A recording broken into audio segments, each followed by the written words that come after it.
Welcome to Greek for a Week. I'm glad that you are watching this week's video. And this is always one of those times as we work through any given New Testament book, really, when we come to this particular week that we are diagramming an entire paragraph. I really enjoy doing that because I think what that does is it really brings together everything that we've kind of talked about in the previous weeks related to individual words or maybe even phrases, but now we get to see everything being put together that the author seems to use to communicate his thoughts and his intentions. So here's First Peter chapter 3. We're going to look at verses 1 through 7. And let me bring up the Greek text. And I've done something a little bit different. You'll notice I've put three different circles around some terms. One of them here is a little bit off, but it's this word here. All three of these that I have circled, these are each participles, and they serve as imperatival participles. And I think Peter's point here is to offer three different commands. One command to the wife in verse 1, and then two commands to the husband in verse 7. So we'll take a look at these and we'll see how things are put together. So Peter begins by saying, in the same way, wives. Again, we noted this phrase here, in the same way. We are suggesting that chapter 3 verse 1 is a carryover from chapter 2. It's not that the wives are to submit to their husbands as slaves submit to masters. That's not the idea. The idea is that wives, very much like like slaves, have a God-given role. And that God-given role specifically in the home here for the wife is to submit to her husband. So be submissive to your own husbands, so that, what's the purpose? Again, what's the purpose for being submissive?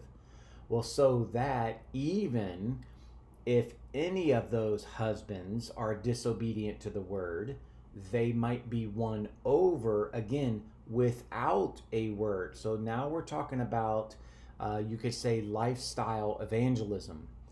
And then how might they be won over? Again, okay, how might they be won over?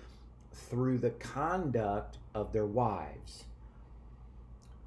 Why would they be won over? Well, because, again, causal participle here, because they, being the husbands, have observed the wives' pure and respectful behavior. So then Peter continues and he says, whose adornment? So really, this whose here goes back to your pure and respectful behavior, which is why I put the two yours in parallel. So whose adornment must not be external. Okay, so I put a line under that because that's the contrast. What does the external look like? Well, that's the braiding of hair, the wearing of gold jewelry, or the wearing of clothes. So it's not, and that's the key there, it is not to be any of these things. Rather, so here's the contrast. Rather, it's the hidden person of the heart. What does that look like? Well, the hidden person of the heart has an imperishable quality of a gentle and quiet spirit. So that describes the heart, if you will, that hidden person of the heart, but it also describes that which is precious in the sight of God. So this relative pronoun here with the form of Amy, which is, so these things here, as I've put a bracket out here, these things are precious in the sight of God. Now, as we move forward, now we see in verse 5, we have a gar clause, which is really, it's the motivational grounds for all of verses 1 through 4. And really at this point, what Peter's doing is he is providing an Old Testament example. For in this way, in former times, holy women also. Now, what's something that describes these women? They had hoped in God. There's your attributive participle. And they adorned themselves. How? By submitting, participle of means, by submitting themselves to their own husbands. Again, just as, bringing back up the Old Testament illustration, just as Sarah obeyed Abraham. How? By calling him Lord. Again, Peter's not suggesting that wives today have to call their husbands Lord. He's just simply saying here's an Old Testament illustration of what that submission might look like. It's not a command.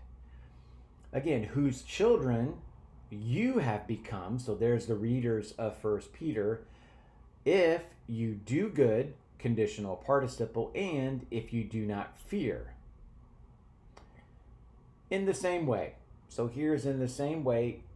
Really, we're back to an identical explanation that we had with the wives. Now we have the husbands also in the same way. What do they need to do? They need to live with or dwell with their wife according to knowledge. Again, as the weaker partner. That doesn't say inferior partner. It just says the weaker. And I would contend there that's a physicality. Show honor as also a fellow heir of the gift of life. For what purpose? So that your prayers are not hindered. So what would this look like in a preaching outline? Well, he says here, wives, they be submissive to their husbands. For what purpose? So that those husbands may be won over. Of course, how might they and why might they be won over? We provided that information in the previous slide. Now, what does this conduct, so here's the conduct here. What does this conduct look like? That's verses 3 and 4. That's a separate explanation here. Motivational grounds to do these things here is Sarah's conduct toward Abraham. That's the Old Testament example. Then we get back to our commands. Husbands, live with your wife as the weaker partner, and then honor your wife as the gift that God's given you. 2 points for wives and for husbands, with all of this stuff here as explanatory for wives.